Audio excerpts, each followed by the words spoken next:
hablamos de la región, tú eres la persona que está más conectada con el desarrollo económico, con la importancia que tiene Yo pensé que la te iba a ley de decir, desarrollo hablamos de la fronterizo. reforma, porque se parecen mucho la región y la reforma. Sí, entramos ahí porque es importante que tú le expliques a la gente la importancia de la reforma fiscal, tantas cosas que hay que hacer. Pero yo quisiera empezar contigo hablando de Santiago Rodríguez y lo que significa para la región la ley de desarrollo ecoturístico, eh, y en sentido general, el desarrollo de la región. Hemos crecido, estamos igual que hace 4 años o, o hay una proyección importante para nosotros. Santiago Rodríguez, según el último censo, exhibe niveles de crecimiento muy diferentes. Es bueno que la gente que sigue el espacio se entere de que Santiago Rodríguez exhibe, en términos de indicador económico, eh, un crecimiento poblacional no tan alto. Es de la provincia que menos creció. Pero en términos de calidad de vida en la región es que tiene el mayor índice de calidad de vida según los estudios del SUBEN, Sistema Único de Beneficiarios, que hace cada cierto tiempo este tipo de estudios y es una herramienta especializada de información. Santiago Rodríguez también tiene como zona el salario promedio más alto de la región, que ronda casi los 22,000 pesos. Para que tengan una idea, el de la provincia de Valverde está en los 18,000 pesos, que es la que le sigue. Entonces, comparándola con Dajabón y con Montecristi, el salario promedio, que es el que tiene la tesorería de la seguridad social, aquellos que de manera formal tienen un trabajo, Santiago Rodríguez exhibe esa condición. En materia impositiva, recuerden que yo vengo de la ciudad de Mao, la capital de la línea noroeste, pero en términos impositivos, Santiago Rodríguez está pagando el doble de impuesto al Estado, al gobierno, de impuestos. ¿Qué significa eso? Que el año pasado Valverde como provincia aportó al Estado Dominicano, al fisco, alrededor de 800 millones de pesos. Bueno, Santiago Rodríguez le aportó 1.600 millones de pesos. Y obviamente eso se debe un poco a todo lo que tiene que ver el efecto de la ley 1221, anterior 2801, de desarrollo especial fronterizo, porque el impacto de las inversiones extranjeras, la IED, está incidiendo de manera significativa en lo que tiene que ver eso, porque las empresas, para ser objeto de las exenciones fiscales y facilidades que establece la ley, entonces tienen que tributar. Y esas tributaciones también le sirven al fisco para tener mayor acceso a los recursos. En términos de la zona, me siento a gusto porque el día pasado estuve en La Piña y toda esa zona, desde que usted llegaba aquí saliendo de Villa de los Almácigos, y ojalá alguien se pueda interesar y pueda impulsar un proyecto de asfaltado desde ahí hasta La Piña, porque es una zona que tiene un gran potencial turístico que va a permitir a cualquier persona que visite esta zona disfrutar de ese turismo de montaña que es muy poco explotado, pero que es muy valorado por los europeos, los españoles, los italianos. Están en ese mundo ahora de turismo de montaña y nosotros pudiéramos incursionar con otro nivel de turismo que también tiene incidencia en otros países y aquí empieza a valorarse. De hecho, ya hay empresas que están dando esos servicios, que es el turismo de salud. Hay unas variantes que nosotros no la estamos solamente manejando a nivel de sol y playa como si fuera la única condición. El turismo de montaña, el turismo de salud y el turismo interno entre nosotros se convierten en un potencial enorme que está ahí y que nosotros tenemos que sacarle provecho. Porque, no sé si ustedes lo saben, la mayoría de las inversiones que tenemos en el sector turístico no son dominicanas. Más del 80% son extranjeras y en el 70% corresponden a los españoles. Y eso entonces nosotros creamos una serie de condiciones y facilidades para que otros inviertan aquí. Y por eso lo de la reforma es interesante, porque el lado de la reforma tiene que ver con dinero, pero cuando se habla de reforma, si es fiscal, significa que hay que abordar todo el tema del manejo y organización del Estado en función de los tributos y la necesidad del gobierno para operar.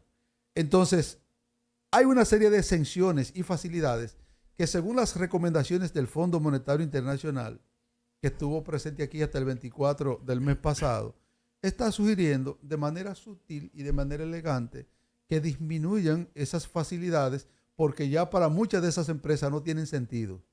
¿Cuál es el sentido de una exención, una facilidad y una exoneración? Es crear las condiciones para que se invierta hasta que tenga madurez el proyecto. Una vez que el proyecto es sostenible, ya la ley de por sí debe de dejar de operar. Por eso, en las próximas legislaciones hay que establecer parámetros para establecer la sostenibilidad y el tiempo de asistencia en términos de facilidades que deben tener las empresas. Es algo importante que nuestros legisladores ya deben de considerar, porque hay empresas que le ha ido bastante bien solamente operando con las facilidades y las exenciones. Entonces no son empresas competitivas, son empresas que empiezan a comportarse como parasitarias desde el punto de vista de que no operan para generar y reflejar su mayor potencial, sino para operar sobre las facilidades que le concede el Estado. Y entonces como que eso no contribuye ni a la dinámica del sector, pero tampoco contribuye a lo que es el sacrificio fiscal que hace el gobierno. ¿A qué se le llama sacrificio fiscal? Es la cantidad de dinero que el gobierno central deja de percibir para que tú te desarrolles como sector. Y estamos hablando de que el año pasado, según las informaciones fiscales del gobierno central, rondan los 340,000 millones de pesos. Incluso el sacrificio fiscal para la zona de desarrollo especial fronterizo, desde Pedernales hasta Dajabón, que incluye Santiago Rodríguez, apenas fue el año pasado de 89,1 millones de pesos. O sea, nosotros aquí no le aportamos gran sacrificio al gobierno, pero para los otros sectores, como turismo, como minería y esas áreas, esas tienen unas facilidades enormes y obviamente exhiben mayor crecimiento y potencial. Uno no sabe en definitiva si ese crecimiento y potencial está basado en esas grandes facilidades que tienen estas empresas. ¿Por qué nosotros quizás debiéramos abordar el tema? Y es lamentable que la gente no perciba lo que está pasando con la misma delicadeza. Desde hace mucho tiempo se está hablando de la reforma fiscal. Y yo no sé si ustedes han podido percibir que cada vez que se toca el tema hay que poner otro tema diferente porque la cosa coge el camino que no va. Recuerden que cuando pasaron las elecciones y había que resolver algo, empezamos a hablar de que estaba terminando la legislatura y se metió el tema de las 3 causales y la reforma del Código Procesal Penal. Cuando el gobierno, en una de esas medidas que toma, fruto de la falta de liquidez que tiene, saca de las reservas internacionales netas 2.810 millones de dólares, a la semana siguiente el Fondo Monetario estaba aquí y vino por 15 días y se reunió con todos los organismos y empresas. Pero para evitar el efecto del impacto de la visita del fondo y lo que implicaba eso, entonces nombramos como 7 funcionarios de paquete en los cambios. Denle seguimiento a las noticias.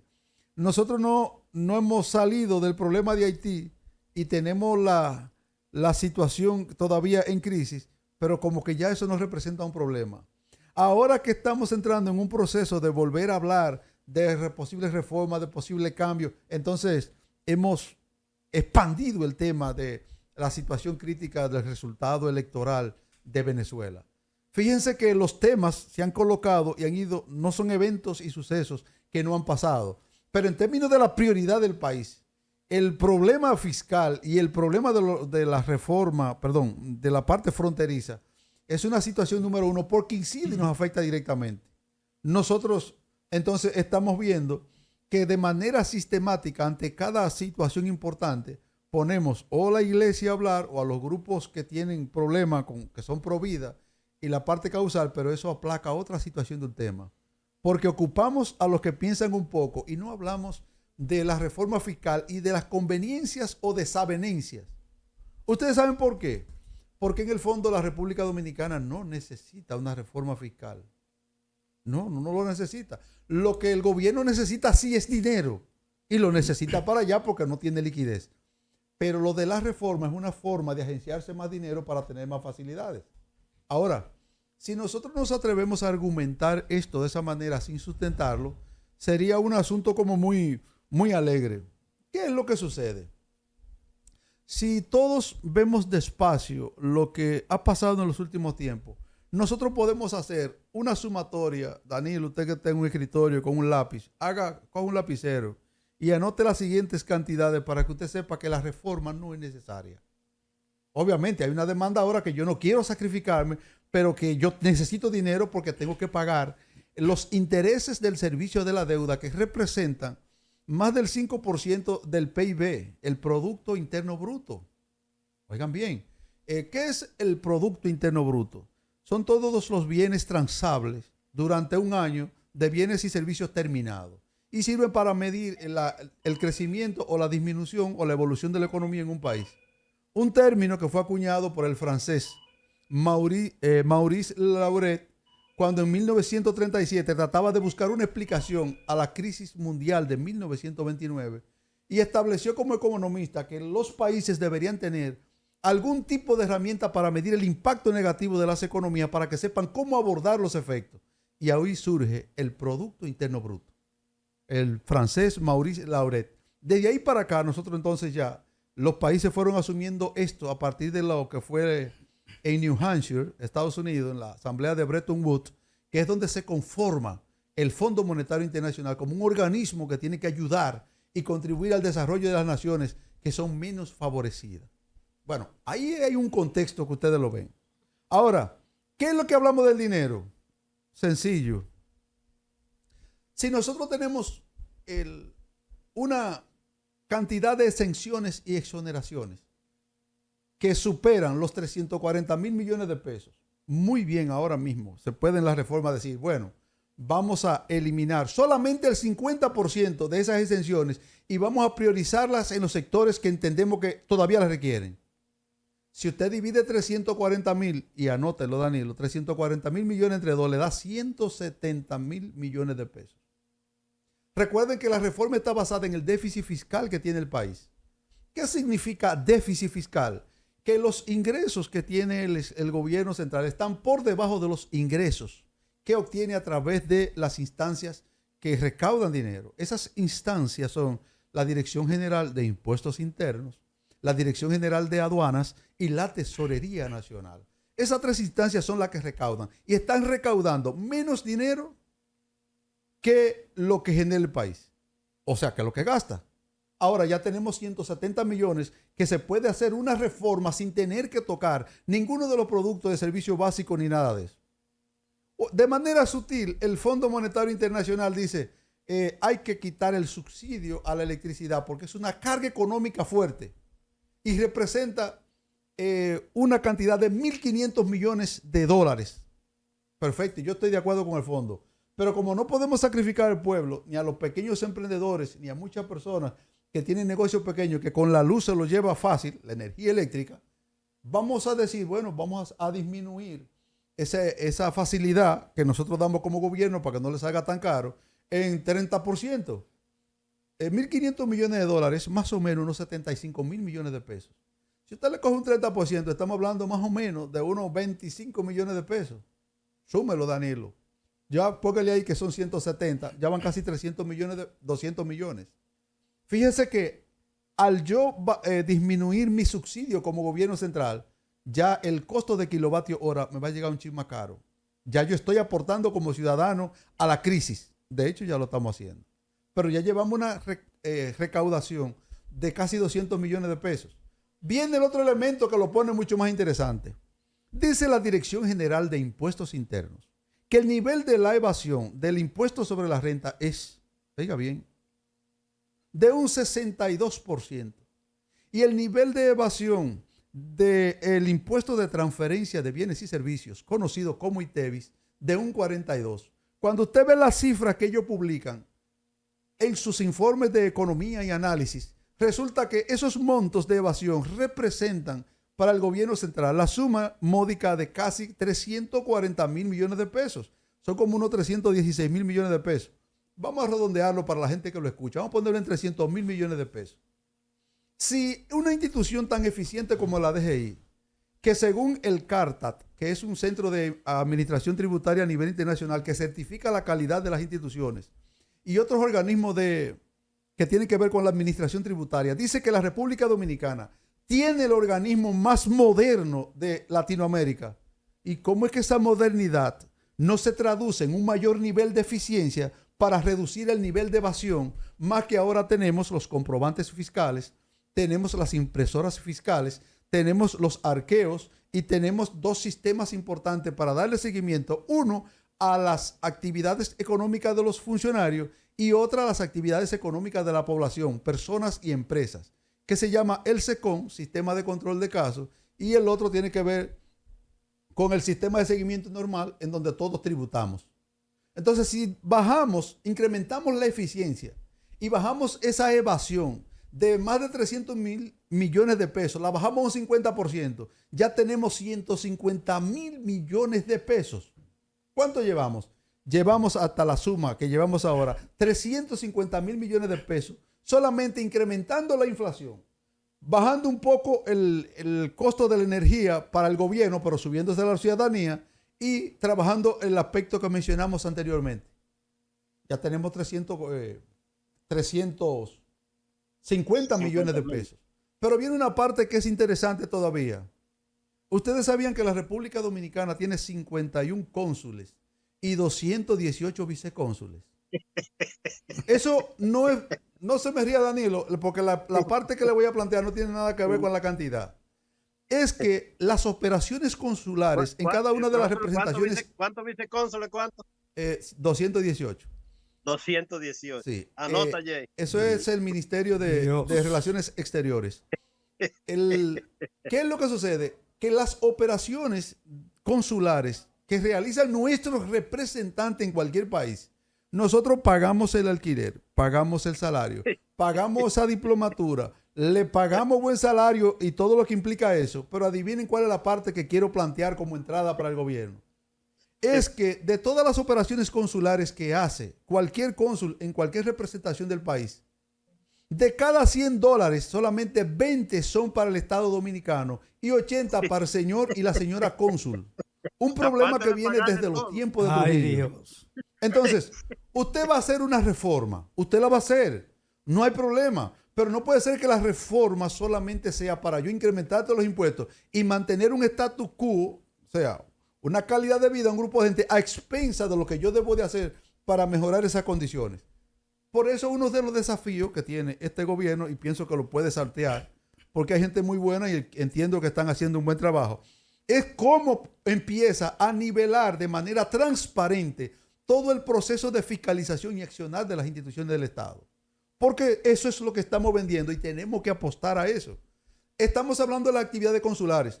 No le puedo hacer una estimación porque no hice el ejercicio, pero le puedo decir que en el cónsul de Nueva York solamente una cifra que se publicó de manera momentánea en algunos de los diarios, Diario Libre para ser específico. En el periodo enero a agosto del 2022 se recaudaron $6 millones. $1 millón para el gobierno dominicano y $5 millones para el señor cónsul. ¿Para qué necesita el señor cónsul durar más tiempo? Eso fue en 10 meses.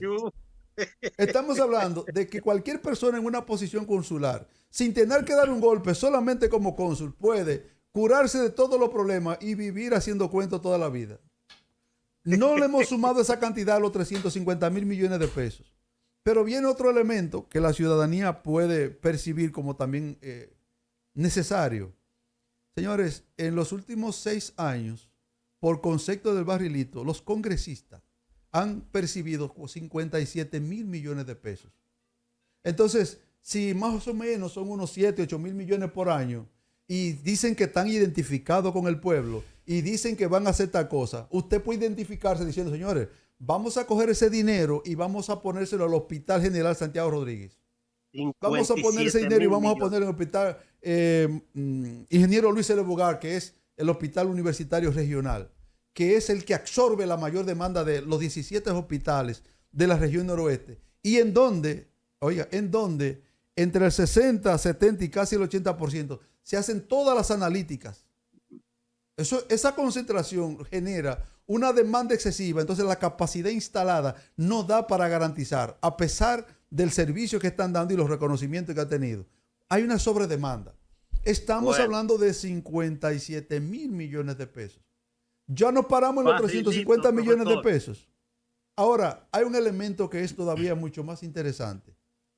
Recuerden que los números que nosotros estamos diciendo no son de Data Informe, de Víctor Ramos, de la universidad. Son las cifras oficiales que publica el gobierno central. Lo que estamos haciendo es un ejercicio de analítica para que puedan comparar por qué hay que poner temas diferentes como las tres causales, el problema de Venezuela, el asunto haitiano y otras cosas. Es para que otras personas no puedan pensar más allá de lo necesario y llevar propuestas contundentes para poder manejar eso.